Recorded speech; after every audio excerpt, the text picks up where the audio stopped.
கிறிஸ்துவுக்குள் பிரியமானவர்களே, கடவுளுடைய கிருபையினால் இந்த ஒரு புலர்காலை பொழுதை நாம் பூரிப்போடு பார்க்கிறோம். ஒவ்வொரு நாளும் ஆண்டவர் நம்மளை முடிசூட்டி வழி நடத்தி வருகிறார். நினைத்து பார்த்தால் எவ்வளவோ ஆச்சரியமாக அவருடைய வழி நடத்துதலுக்கு உள்ளபடியே உள்ளத்தின் ஆழத்திலிருந்து அவரை நன்றியிருந்த உள்ளத்தோடு நாம் துதித்து மகிமைப்படுத்துவோம். வாருங்கள். நம்முடைய பிரார்த்தனையின் ஆரம்பம் பிதா, குமாரன், பரிசுத்த ஆவியின் திருநாமத்தில் உள்ளது. தலைவணங்கி ஜெபம் செய்வோம். கண்ணோக்கி பாரும் தேவா, என்னை கண்ணோக்கி பாரும் தேவா, ஒத்தாசை அனுப்பும் பர்வதமே, ஒத்தாசை அனுப்பும் பர்வதமே, கண்ணோக்கி பாரும் தேவா, என்னை கண்ணோக்கி பாரும் தேவா. துதிகளின் மத்தியில் வாசம் செய்கிற எங்கள் ஆண்டவரே, கண்ணோக்கி பாரும் ஆண்டவரே. ஒரு கூட்ட ஜனம் காலையிலே ஆன்மீக பசியோடு உம்மை தேடி வந்திருக்கிறது. இந்த நாளை இரக்கங்களினால் முடிசூட்டி கொடுத்த ஆண்டவர் உம்மை மகிமைப்படுத்த வந்திருக்கிற உமது ஜனத்தை கண்ணோக்கி பாரும். வர இருக்கின்ற நமது பிள்ளைகளையும் குறித்த நேரத்திலே கூட்டி சேரும். முகநூல் வாயிலாக, இணையதள வாயிலாக இந்த ஆராதனையை ஆர்வத்தோடு செவிமடுக்கிற பிள்ளைகளும் உண்டு. யாவரையும் நீர் பொறுப்பெடுத்துக் கொள்ளும். நிறைந்த ஆன்மீக சந்தோஷத்தையும் புதிய ஆண்டவரே தரிசனத்தையும் புத்துணர்ச்சியையும் பெற்ற ஆண்டவரே நிறைவான எண்ணத்தோடு திரும்பி செல்ல கிருபை செய்யும். இயேசுவின் நாமத்தில் கேட்கிறோம் எங்கள் ஜெபங்கேடும் நல்ல பிதாவே. ஆமேன், ஆமேன். 121வது பாடலை பாடுவோம். பாடல் எண் 121.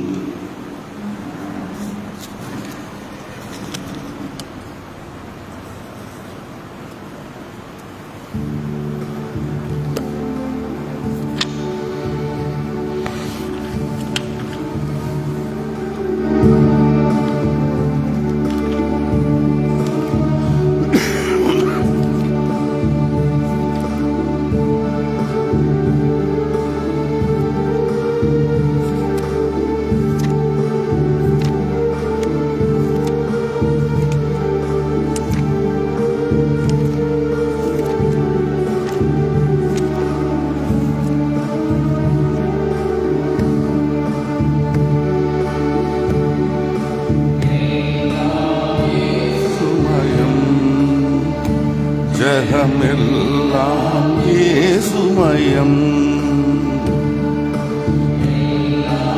இயேசுமயம், ஜெகமெல்லாம் இயேசுமயம்.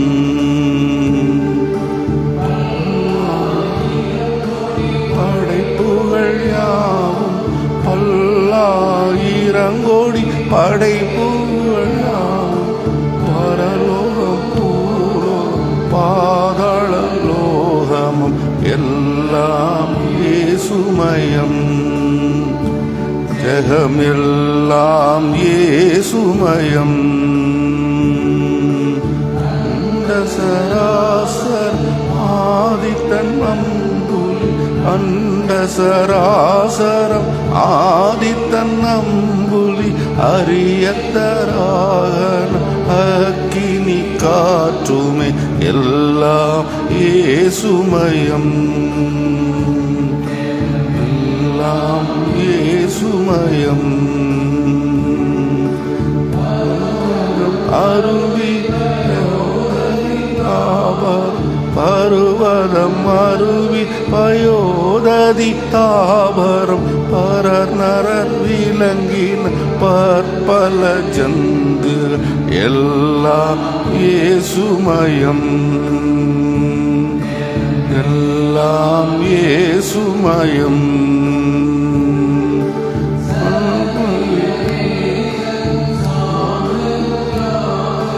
சத்திய வேதமும் சாந்த நூலாகமும் சாத்திரமோடு திரு சபை அலங்காரமும் எல்லாம் இயேசுமயம். ஜெகமெல்லாம் இயேசுமயம். ஆலயதோறுமை அன்பசை பஜனை ஆலயந்தோறுமே அன்பர்சை பஜனையும் அடிய ஜபங்களும் ஆராதனைகளும் எல்லாம் இயேசுமயம்.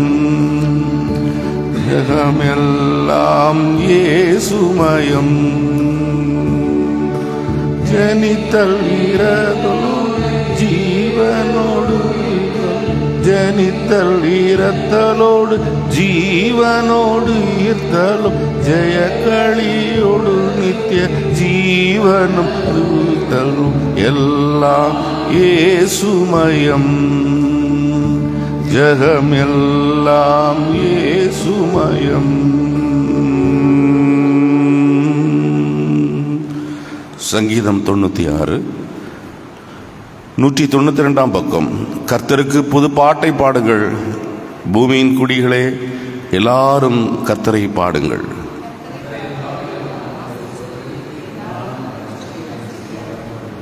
புறஜாதிகளுக்குள் அவர் மகிமையும் சகல ஜாதிகளுக்குள்ளும் அவர் அதிசயங்களும் விவரித்து சொல்லுங்கள்.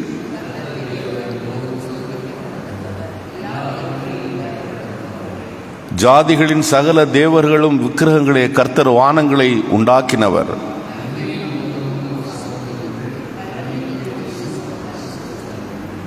ஜாதிகளின் சந்ததிகளே, கர்த்தருக்கு மகிமையையும் வல்லமையையும் செலுத்துங்கள், கர்த்தருக்கே செலுத்துங்கள்.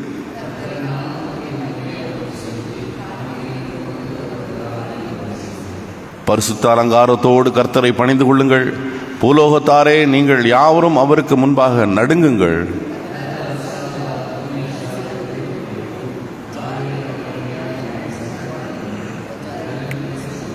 வானங்கள் மகிழ்ந்து பூமி பூரிப்பாகி சமுத்திரமும் அது நிறைவும் முழங்குவதாக.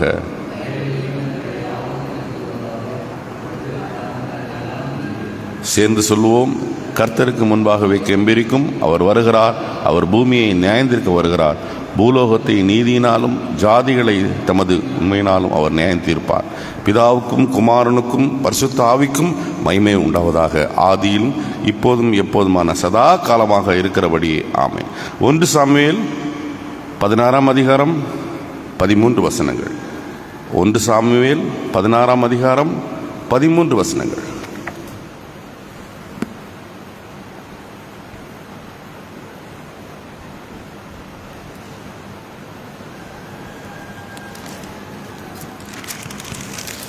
ஒன்று சாமுவேல் அதிகாரம் 16 வசனங்கள் 1 முதல் 13 வரை. கர்த்தர் சாமுவேலை நோக்கி, இஸ்ரவேல் ராஜாவாக இராதபடிக்கு நான் புறக்கணித்து தள்ளின சவுலுக்காக நீ எம்மட்ட தூக்கித்து கொண்டிருப்பாய். நீ உன் கொம்பை தைலத்தால் நிரப்பிக் கொண்டு வா. பெத்லெகேமியனாகிய ஈசாயின் இடத்துக்கு உன்னை அனுப்புவேன். அவன் குமாரரில் ஒருவனை நான் ராஜாவாக தெரிந்து கொண்டேன் என்றான். அதற்கு சாமுவேல், நான் எப்படி போவேன்? சவுல் இதை கேள்விப்பட்டால் என்னை கொன்று போடுவானே என்றான். அப்பொழுது கர்த்தர், நீ ஒரு காளையை கையோடு கொண்டு போய் கர்த்தருக்கு பலியிட வந்தேன் என்று சொல்லி ஈசாயை பலிவிருந்துக்கு அழைப்பாயாக. அப்பொழுது நீ செய்ய வேண்டியதை நான் உனக்கு அறிவிப்பேன். நான் உனக்கு சொல்கிறவனை எனக்காக அபிஷேகம் பண்ணுவாயா என்றார். கர்த்தர் சொன்னபடியே சாமுவேல் செய்து பெத்லெகேமுக்கு போனான். அப்பொழுது அவ்வூரில் மூப்பர் தத்தளிப்போடு அவனுக்கு எதிர்கொண்டு வந்து, நீர் வருகிற சமாதானமா என்றார்கள். அதற்கு அவன், சமாதானம்தான். கர்த்தருக்கு பலியிட வந்து நீங்கள் உங்களை பரிசுத்தம் பண்ணி கொண்டு என்னோடு கூட பலிவிருந்துக்கு வாருங்கள் என்றான். மேலே ஈசாயும் அவன் குமாரரையும் பரிசுத்தம் பண்ணி அவர்களை பலிவிருந்துக்கு அழைத்தான். அவர் வந்தபோது அவன் எலியாபை பார்த்த உடனே, கர்த்தரால் அபிஷேகம் பண்ணப்படுவான், இவன் தானாக்கும் என்றான்.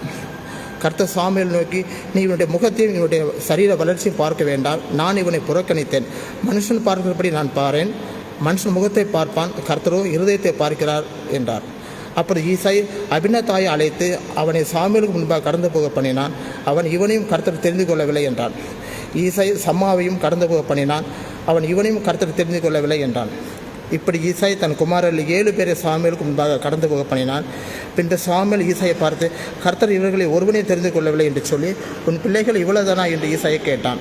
அதற்கு அவன், இன்னும் எல்லாருக்கும் இளைவன் ஒருவன் இருக்கிறான், அவன் ஆடுகளை மேய்த்து கொண்டிருக்கிறான் என்றான்.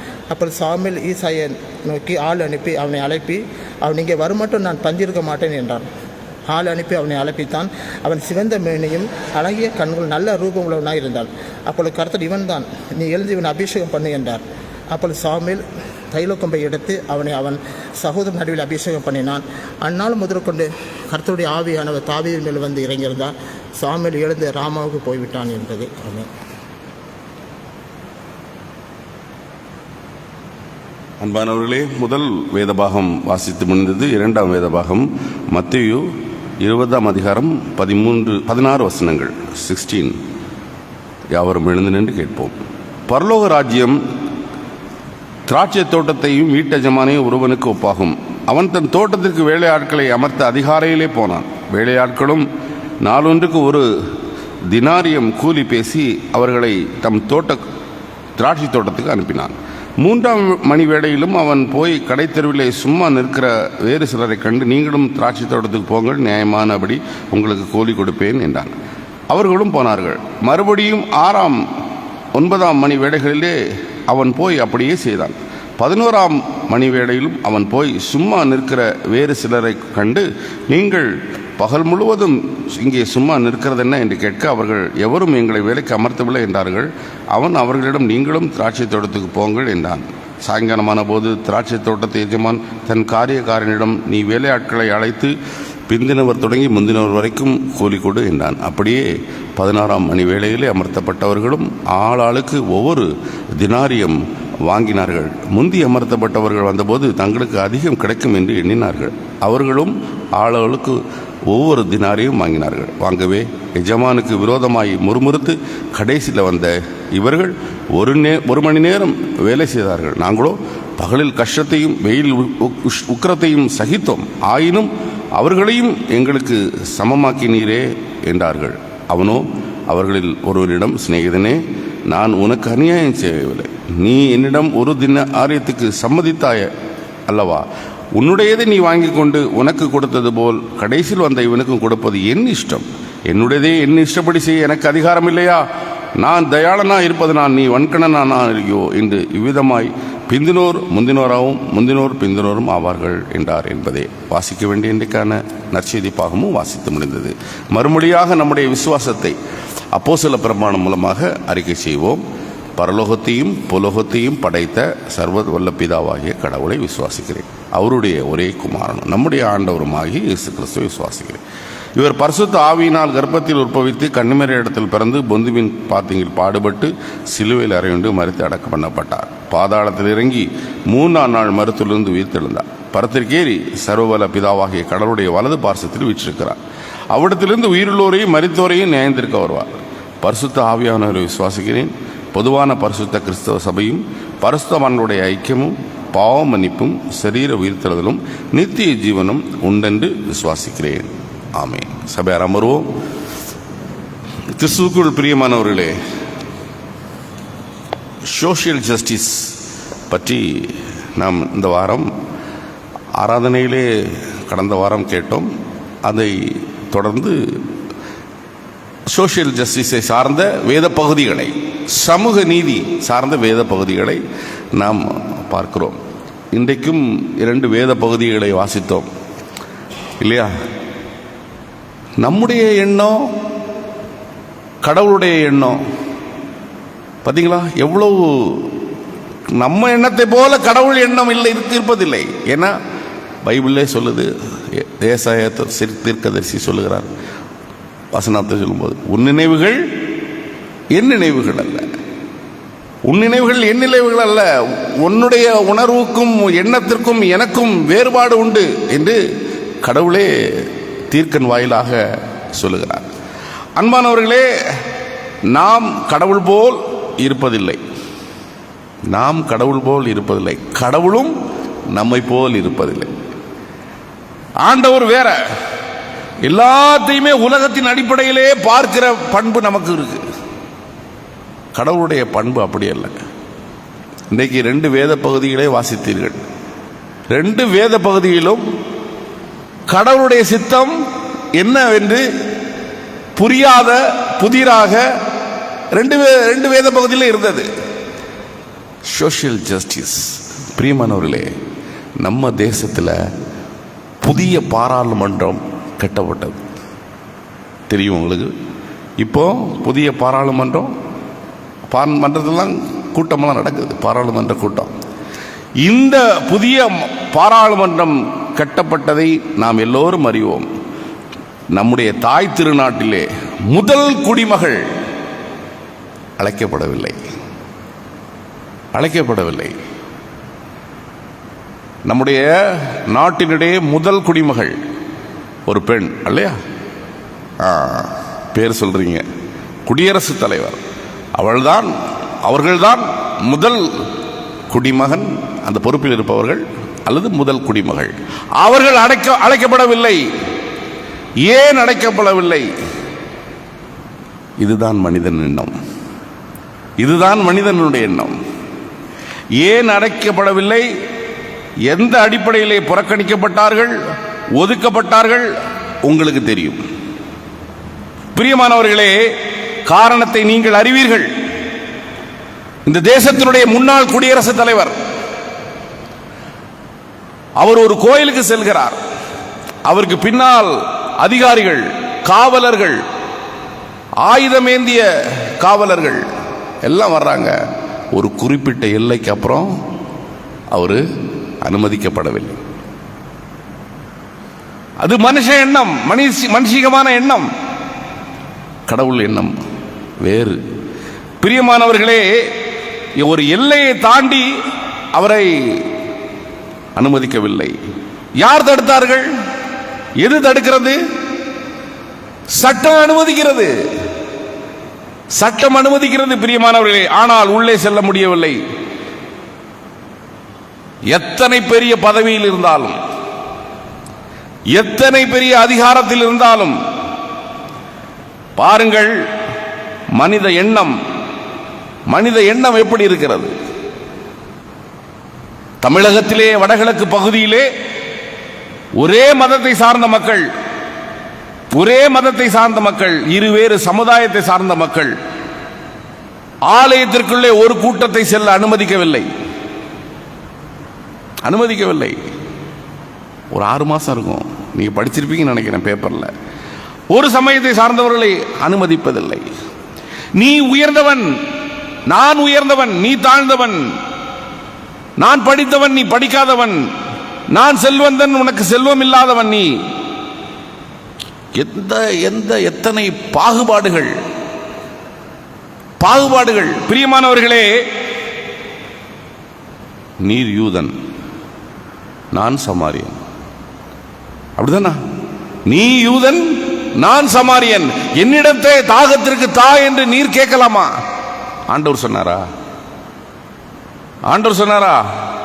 நான் யூதன், உன்கிட்ட தண்ணி கேட்கிறேன் பாரு அப்படின்னு சொன்னாரா? கேட்கல. அவர் சொல்லல. அப்படி சொல்லக்கூடியவரும் அல்ல. மனித உறவுகளின் பேதங்களை பாருங்கள். பிரியமானவர்களே,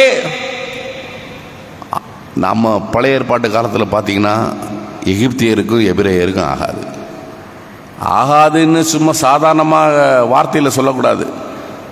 ஆதியாகமோ 43:32 எடுங்கம்மா.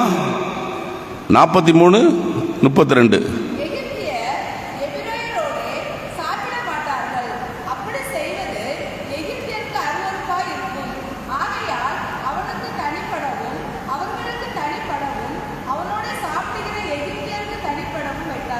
பாருங்கம்மா, எகிப்தியர் எபிரேயரோடு சாப்பிட மாட்டாங்க. அதோட நிறுத்தி இருந்தா பரவாயில்ல, அப்படிதானா?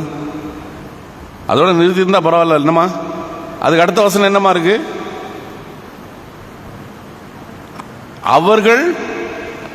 அவர்களோடு சாப்பிடுவது அவர்களுக்கு அருவருப்பு. அருவருப்புனா சொல்லணுமா? அருவருப்புனா விளக்கம் சொல்லணுமா? இல்ல. அவனும் மனுஷன், அவனும் கடவுளால் படைக்கப்பட்டவன், அப்படிதானா வேதம் சொல்லுகிறது. ஆனால் அவனோடு சாப்பிடுவது எகிப்தியருக்கு அருவருப்பு. பிரியமானவர்களே, ஆபிரகாம் யார்? எபிரேயன் இல்லையா? அவன் வீட்டில் பணிப்பெண்ணா இருந்தவள் யார்? புதுசா பாடம் கேட்குற மாதிரி அப்படி பயந்து என்ன கேள்வி கேட்க போறாரோ, பரீட்சையில் பாஸ் ஆகுவோமா ஃபெயில் ஆகுவோமா? அவ யாரு? எகிப்திய பெண் அல்லேம்மா. ஆகார் எகிப்திய பெண். யார் வீட்டில் அடிமையை பெண்ணா வைக்கிறார் கடவுள்? ஆபிரகாம் வீட்டில் வைக்கிறார். அவள் எகிப்திய பெண். அருவருப்பு வார்த்தை, கவனிச்சுக்கங்க. ஆனா கடவுள் எங்க கொண்டு வைக்கிறார் பாருங்க. ஆண்டவர் பார்வையை பாருங்க. நம்ம எண்ணத்தை வேற, நம்ம எண்ணம் வேற. ஆனா கடவுள் எண்ணம், மனுஷன் என்ன வேற. அந்த ஆகாரு மறுபூமியில பிள்ளையை தூக்கி போட்டுட்டு அலையிற போது, ஆதியாகமம் 16:13 படிமா? 16:13 16:13 ஆதியாகமம் 16.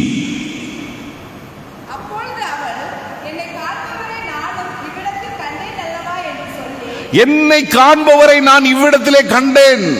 யார் சொல்லுறா? ஆகார் சொல்லுகிறா. புக்கர்மா, என்னை காண்கிற தேவன் நீர் பேர் வைக்கிறா. யாரு? எகிப்திய பெண். கவனிக்கணும் நீங்க. பார்ஷியாலிட்டி கடவுள்கிட்ட இல்ல, ஆண்டவர்கிட்ட இல்ல. அவர் எல்லாரையும் ஒன்னாக பார்க்கிறார். கடவுள் பார்க்கிறார். இது மட்டுமல்ல, 41:41 மறக்க கூடாத வசனம். ஆதியாகமம் 41:41 நீங்க பாருங்க. யாரை எங்க கொண்டு வைக்கிறார்னு பாருங்க. 41:41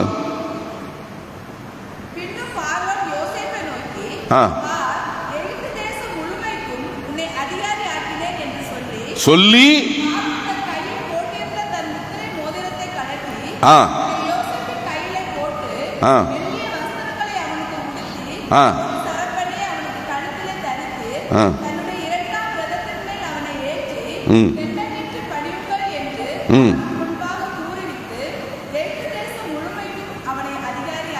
எகிப்து தேசம் முழுவதற்கும் அவனை அதிகாரியாக ஆக்கினார்.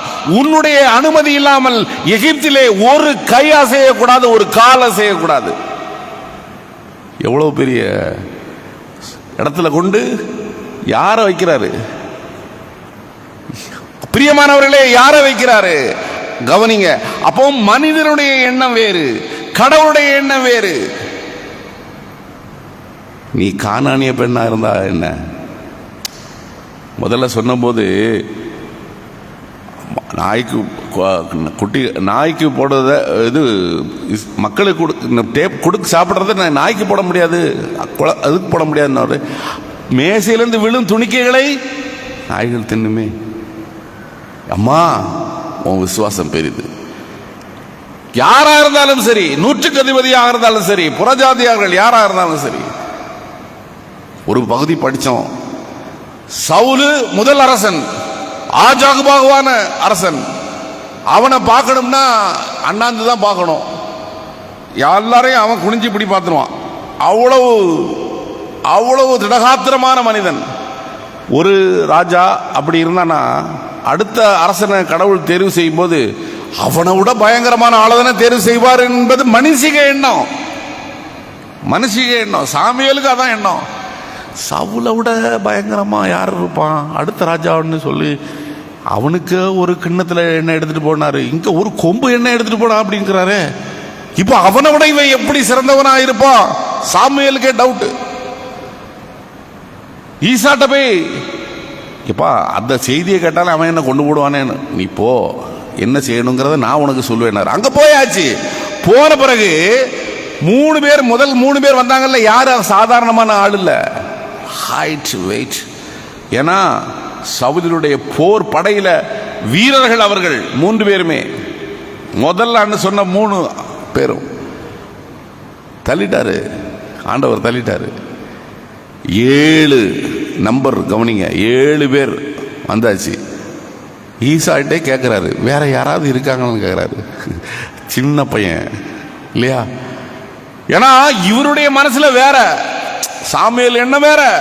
வேற யாரையோ பெருசா பயங்கரமான ஒரு ஆளை ராஜாவா சொல்ல போறாருன்னு நினைச்சுக்கிட்டு இருக்காரு. ஆனா கடவுள் பார்வையில பாருங்க, நினைச்சே பார்க்காத அவரை ஒருத்தன் இருக்கான், அவன் அங்க ஆடு மேய்க்கல, அவனை வர சொல்லு. சி, கடவுளுடைய எண்ணம், மனுஷிக எண்ணம் பாருங்க. சோசியல் ஜஸ்டிஸை பத்தி பேசுறோம், சிந்திக்கிறோம். நம்ம நிறைய விஷயத்துல கடவுளுடைய எண்ணம் என்ன, அவன் கற்பனையே பண்ணல.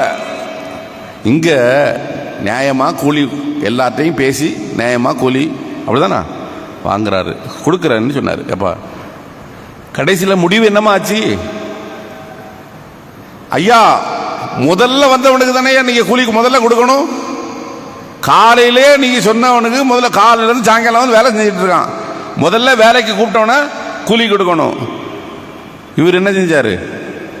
கடைசியா வேலைக்கு சேர்த்தவன ஒரு தினாரையும் எடுத்து அவனுக்கு கொடுத்தாரு. உடனே பக்கத்தில் இருந்தவன்லாம் டேய் மற்றவனுக்கே. அப்ப நமக்கு காலையில இருந்து நம்ம நின்றுட்டு இருக்கோம். அப்ப நமக்கு இவங்களா கற்பனை இல்லையா? அப்படி கொடுத்துருந்தாருன்னா பேசாம போயிருப்பானுங்க. இங்க வா, உன்கிட்ட பேசினது வா, இந்த கொடுத்தாச்சா போ அப்படின்றா பேசாம போயிருப்பானுங்க. அவனுக்கு பார்க்கும்போது கடைசியில் வந்தவனுக்கு கொடுக்கும்போது ஓஹோ மற்றவனுக்கு இவ்வளவா ரைட் அப்படின்னு இவனா கெஸ் பண்றான். கடவுளுடைய பார்வை வேறு பிரியமானவர்களே, பார்வையே வேறு, அவருடைய சிந்தனை வேறு, அவருடைய அணுகுமுறை வேறு. ஆனால் ஆண்டவருடைய பிள்ளைகளுடைய பார்வை எவ்வளவு குறுகினது பாருங்க. மனதில் கை வைத்து சொல்லுங்க, எவ்வளவு குறுகிய பார்வை. God, our Lord, so generous, so generous. பிரியமானவர்களே, ஜீசஸ் மேனிஃபெஸ்டோன்னு சொல்லுவோம். ஆண்டவர் நான் எதற்காக இந்த உலகத்திலே வந்தேன் என்பதை வெளிப்படுத்துகிற கர்த்தருடைய ஆவி என் மேல் வந்தது. ஏசாயால இருக்கு இல்லையா, அந்த புக் எடுத்து வாசிக்கிறாரு இயேசு. வாசிக்கும் போது எல்லாருடைய கண்களும் அவர் மேல் இருக்கிறது. அதுல ஒரு வார்த்தையை ஒரு இதை விட்டுருவார்.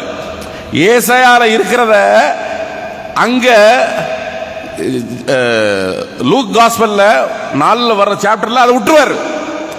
சியோனுக்கு விடுதலையும் சியோனுக்கு மகிழ்ச்சியும் கொடுப்பதற்கு வந்தேன் என்பதை அந்த இடத்தை அப்படியே ஸ்கிப் பண்ணிடுவார்.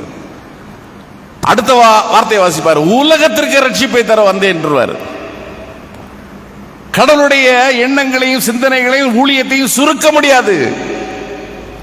Not only Israel, not only own people, so generous. எத்னோசென்ட்ரிசம் அப்படின்னு ஒரு வார்த்தை உண்டு. ETHNOCENTRISM.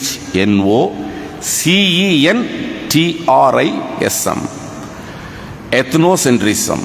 எத்னோசென்ட்ரிசம்னா என்னது? நான் உயர்ந்தவன், என் குலம் உயர்ந்தது, நான் மேலானவன் என்ற இனவெறியோடு பார்க்கிற பார்வை. சோசியல் ஜஸ்டிஸ்னா அது இல்லைங்க. சோசியல் ஜஸ்டிஸை பத்தி நல்லா சிந்திச்சா பேசினா எல்லாரும் ஒண்ணு, எல்லாரும் சமம், எல்லாரும் ஐக்கியம். இன்று கிறிஸ்தவ உலகத்திலே சமூகத்திலே அந்த பார்வை, ஆண்டவருடைய சித்தத்தின்படி பார்க்கிற பார்வை இருக்கிறதா? ஆழமா சிந்திக்கணும். பைபிள்ல படிக்கிறோம், எடுக்கிறோம், நம்ம நம்பிக்கை அதை உள்வாங்கணும், அதன்படி நடக்கணும். சும்மா கேட்டுட்டு போறதுக்கு இல்லை. காலையில் ஆராதனைக்கு வர்றது இல்லை, ஞாயிற்றுக்கிழமை ஆராதனைக்கு வர்றது. கடவுளே என்ன வார்த்தை ஆண்டவரே எனக்கு சொல்லுகிறீர், என்ன படிப்பினை ஆண்டவரே எனக்கு சொல்லுகிறீர். கைத்தட்டி பாட்டு பாடிட்டு அப்படியே போகிறதுக்கு வந்தோம், வேற ஒன்றும் இல்லை. நீங்கள் என்ன வேணாலும் சொல்லிக்கங்கன்னு கேட்கறதுக்கு அல்ல பிரியமானவர்களே. கடவுள் கேட்பார், கடவுள் கேட்பார். அன்று நான் 2 பேரை வச்சுக்கிட்டு எத்தனை தடவை சக்தி போட்டு சொல்ல வச்சேன், நீ எங்கே கேட்ட, நீ எங்கம்மா கேட்ட? கேட்பாரு கடவுள். பிரியமானவர்களே, வசனம் ஆதியாகமத்திலிருந்து வெளிப்பாடு வரையிலும் ஒரு வரி கூட பொய்யாய் போவதில்லை. அதானே நம்ம விசுவாசம், அதானே விசுவாசம். நரியும் பூனையும் ரொம்ப ஃப்ரெண்ட்ஸ். சோசியல் ஜஸ்டிஸை பத்தி ரொம்ப கவலைப்பட்டு பேசினாங்களாம். சமூகத்தில் நீதி இல்லை, நியாயம் இல்லை, உயிர்களுக்கு பாதுகாப்பு இல்லை. இது என்ன மனுஷங்கள் இப்படி நடக்கிறாங்க, எல்லாம் உலகத்தை எனக்கு வாழவே பிடிக்கல அப்படின்னு சொல்லிட்டு நரி ரொம்ப கவலைப்பட்டுச்சான் வேதனையோடு. பூனையும் நீ சொல்றதெல்லாம் சரிதான், நானும் கரெக்ட், அது நீ சரி அப்படின்னு பேசிக்கிட்டே போனாங்களாம். ஒரு பாட்டி ஒரு இடத்துல நெல்லை காய போட்டு அந்த ஓரத்தில் ஒரு தடியை வச்சுக்கிட்டு ஒரு பாட்டி நெல்லை காய போட்டு அப்படி உட்காந்துருக்காங்க. பாட்டிக்கு எப்படி அவளை மாதிரி கண் அப்படி அசந்து வருது, ஆனாலும் பாட்டி அப்படியே உற்சாகமாக அப்படி கவனிச்சுக்கிட்டு கேட்குறாங்க. பிரியமானவர்களே, ஒரு பொந்துலேருந்து ஒரு எலி வந்து இந்த நெல்லை சாப்பிடுது, ஒரு கோழி வந்து இந்த ஓரத்தில் கொத்திக்கிட்டு இருக்கு. இந்த பாட்டி சு சு அப்படின்னு ஒரு கம்பை வச்சு தட்டுக்காங்க, அது போக மாட்டுது. சமூகத்தில் நீதி இல்லை, உயிர்களுக்கு பாதுகாப்பு இல்லை அப்படின்லாம் நரியும் அவங்களும் பேசிட்டு வந்தது. நரி என்ன செஞ்சது, நேர போய் அந்த கோழியை டப்புன்னு பிடிச்சது. எலியை கண்டா பூனைக்கு பிடிக்கவே பிடிக்காது, அப்படிதானா? எலியை கண்டுச்சு, பூனை போய் டப்புன்னு பிடிச்சது. இவ்வளவு நேரம் எதை பற்றி பேசினாங்க? உயிர்களுக்கு பாதுகாப்பு இல்லை, சமூகத்தில் நீதி இல்லை. இது போல தான் நம்முடைய எண்ணங்கள். பிரியமானவர்களே, கடவுள் சிந்திக்க தூண்டுகிறார். பேச்சில் மட்டும் இருக்கக்கூடாது, செயலில் இருக்கணும். நம்ம ஆண்டவருடைய பிள்ளைகள் சோசியல் ஜஸ்டிஸ், சமூக பாதுகாப்பு, சமூக நீதி என்பதை எல்லாம் பேசுவதற்கு நன்றாக இருக்கும். பிராக்டிகலா கடைபிடிப்பதற்கு கடவுள் அழைக்கிறார். நம்ம கடவுளுடைய பிள்ளைகள், கடவுளுடைய சித்தத்தை நிறைவேற்றுகிற பிள்ளைகள். நம்முடைய பார்வை எப்படி இருக்க வேண்டும் என்பதில் மிக தெளிவோடு இந்த காலை நேர படிப்பினை நம்முடைய உள்ளத்திலே ஒரு புரிதலை, ஒரு புதிய தரிசனத்தை, புதிய சிந்தையை கொடுத்து உங்களையும் என்னையும் கடவுளுக்கு உகந்த பிள்ளைகளாக வாழ வழிநடத்தி காப்பாராக. ஆமேன். ஆண்டவருடைய நாம மகிமைக்கென்று 367வது பாடலை பாடுவோம். 367வது பாடல்.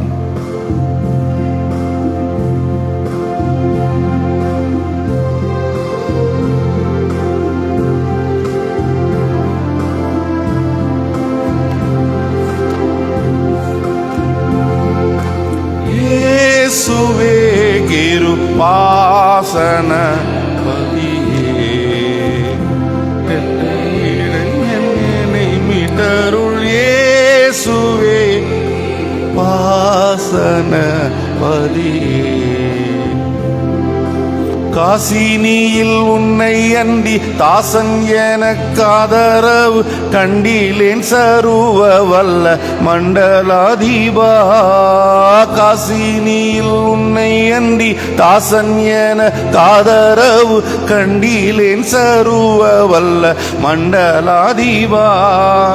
நேசமாயிழைக்கிறங்கி மோசமானுகாது காத்து, ஏசமாயிழைக்கிறங்கி மோசமானுகாது காத்து, நித்தனேயனை தீரு வைத்தருள் புத்தி வருத்தியேசுவே இருபாசன பதியே. சீரையதிலும் காயவினை கெடதிலும் பின்னமாக சிக்குண்ட துர்கன்மியாயினேன். பேயுடை காயவினை பின்னமாக சிக்குண்ட துர்கன்மியாயினேன். தீயரை மீட்கும் பொருளாய் ஈரமிட்ட தீயரை மீட்கும் பொருளாய் தேவனேய தீவினை அகற்றும் நீக்கியேசுவே கிருபாசனா பதியே. இளிஞன் என்னை மீட்டருள் இயேசுவே கிருபாசனா பதியே.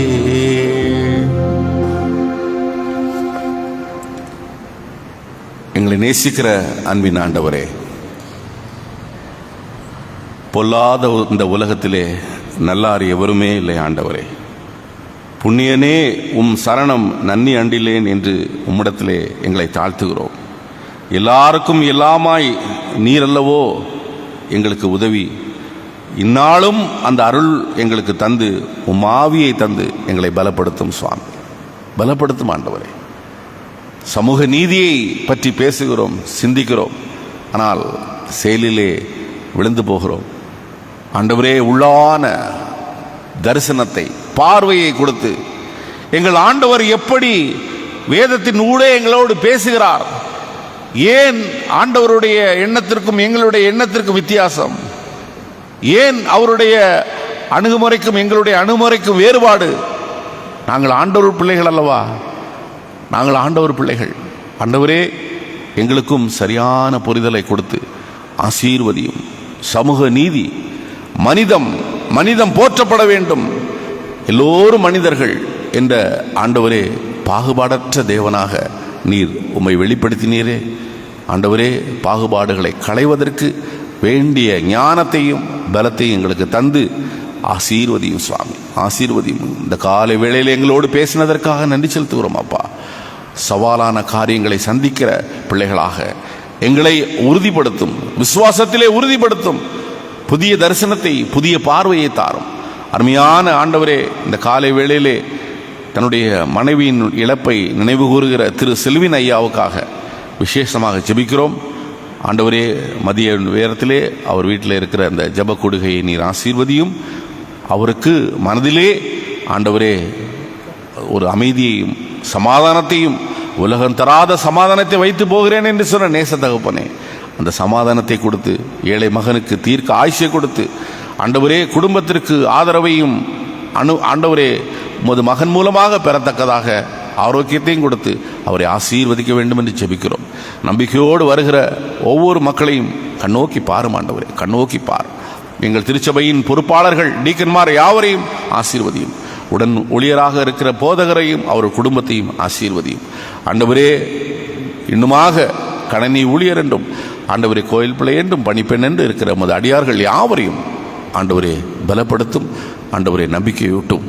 இந்த ஆலயத்திலே ஒரு சிறு துரும்பை கூட ஆண்டவரே நாங்கள் எடுத்து போட்டாலும் அதற்குடைய ஆசீர்வாதம் எங்களுக்கு உண்டு என்ற நம்பிக்கையும் பரந்த விசுவாசத்தையும் ஆண்டவரே பாகுபாடற்ற எண்ணத்தையும் தந்து ஆண்டவரே சமூக நீதியின் காவலர்களாக ஆண்டவரே எங்களை காண்பிக்க வேண்டிய உள்ளான பார்வையை தாரும். ஆண்டவரே, இந்த நாளை விசேஷித்த நாளாக பார்க்கிற ஆண்டவரே பிள்ளைகளும் உண்டு. பிறந்த நாள், திருமண நாள் இவைகளை நினைவு கூர்ந்து கொண்டாடுகிற பிள்ளைகளையும் ஆசீர்வதியும். கடல் கடந்திருக்கிற ஆண்டவரே கல்வாரி குடும்பங்களை நினைக்கிறோம் அப்பா. கடல் கடந்திருக்கிற ஆண்டவரே வெளிநாடுகளில் இருக்கிற பிள்ளைகளை நீர் ஆசீர்வதியும், ஆசீர்வதியும். எங்கிருந்தாலும் என் தாய் திருச்சபையோடு ஆண்டவரே உறவை வைத்துக்கொள்ள விரும்புகிற பிள்ளைகள், ஐயா எங்களுக்காக ஜெபித்துக் கொள்ளுங்கள், ஐயா எப்படி இருக்கிறீர்கள் என்று அக்கறையோடு பேசுகின்ற ஆண்டவரே அந்த உள்ளங்களுக்காக ஆண்டவரே ஜெபிக்கிறோம் அப்பா. எங்கிருந்தாலும் பிள்ளைகள் நன்றாக இருக்கட்டும், ஆசீர்வாதமாக இருக்கட்டும். எங்கள் திருச்சபையை ஆசீர்வதியும். கட்டமைப்பிலே ஆண்டவரே ஒரு குடும்பத்தின் பிள்ளைகள் என்ற உணர்விலே எங்களை ஆண்டவரே இனி வருகின்ற காலங்களிலே வளர்த்து ஆசீர்வதிக்க வேண்டும் என்று ஜெபிக்கிறோம் அப்பா. யாராருக்காக ஜெபிக்க கடமைப்பட்டிருக்கிறோமோ நீர் பொறுப்பெடுத்துக் கொள்ளும். மருத்துவமனையில் பலவீனத்திலே சிகிச்சையிலே ஆண்டவரே அல்லல்படுகிற பிள்ளைகளும் உண்டு. ஆண்டவரே, நீர் யாவரையும் அறிவீர். நல்ல ஆரோக்கியத்தை கொடுத்து ஆண்டவரே வாழவையும். வியாதி இல்லாத உடல் ஆரோக்கியமும் வேதனை இல்லாத மனம்தானே ஆண்டவரே பெரிய ஆசீர்வாதம். அந்த ஆசீர்வாதத்தை கொடுத்து எங்கள் எல்லோரையும் வாழவையும். குறைகளை பொறுத்துக்கொள்ளும், குற்றங்களை மன்னியும். கேட்க மறந்த எல்லா நன்மைகளையும் எங்களுக்கு தாரும். இந்த சுற்றுச்சுவர் பணி, கட்டுமான பணி நடக்கிறது ஆண்டவரே, அதை விரைந்து முடிக்க ஆண்டவர் எங்களுக்கு அருள் செய்யும். குறைகளை பொறுத்துக்கொள்ளும், குற்றங்களை மன்னி. இயேசு நாமத்திலே கேட்கிறோம் எங்கள் ஜெபங்கள் நல்ல பிதாவே, ஆமீன். பரமண்டலங்களில் இருக்கிற எங்கள் பிதாவே, உம்முடைய நாமம் பரிசுத்தப்படுவதாக, உம்முடைய ராஜ்யம் வருவதாக, உம்முடைய சித்தம் பரமண்டலத்தில் செய்யப்படுவது பூமி செய்யப்படுவதாக. அண்ணன் வேண்டிய ஆரோக்கியத்தையும் தாரும். எங்கள் கடனாளிகளுக்கு நாங்கள் மன்னிக்கிறது போல எங்கள் பாவ கடன்களை எங்களுக்கு மன்னி. எங்களை சோதனைக்கு உட்பட பண்ணாமல் தீமையும் தரிசித்துக் கொள்ளும். ராஜ்யமும் வல்லமையும் மகிமையும் என்றென்றைக்கும் உம்முடையவைகளே, ஆமென். ஆசீர்வாதம். ஆண்டவராய் இயேசு கிறிஸ்துவின் கிருபையும் பிதாவின் அன்பும் தூயாவின் துணையும் இன்றும் இன்னும் சதா காலம் நம் அனைவரோடு இருந்து ஆசீர்வதித்து காப்பாராக, ஆமென். என் ஆத்துமாவே கர்த்தரை சோத்திரி, என் முழு உள்ளமே பரிசுத்த நாமத்தை சோத்திரி. என் ஆத்துமாவே கர்த்தரை சோத்திரி, கர்த்தர் செய்த சகல உபகாரங்களையும் மறவாதே, ஆமென். சமாதானத்தோடு சென்று வாருங்கள்.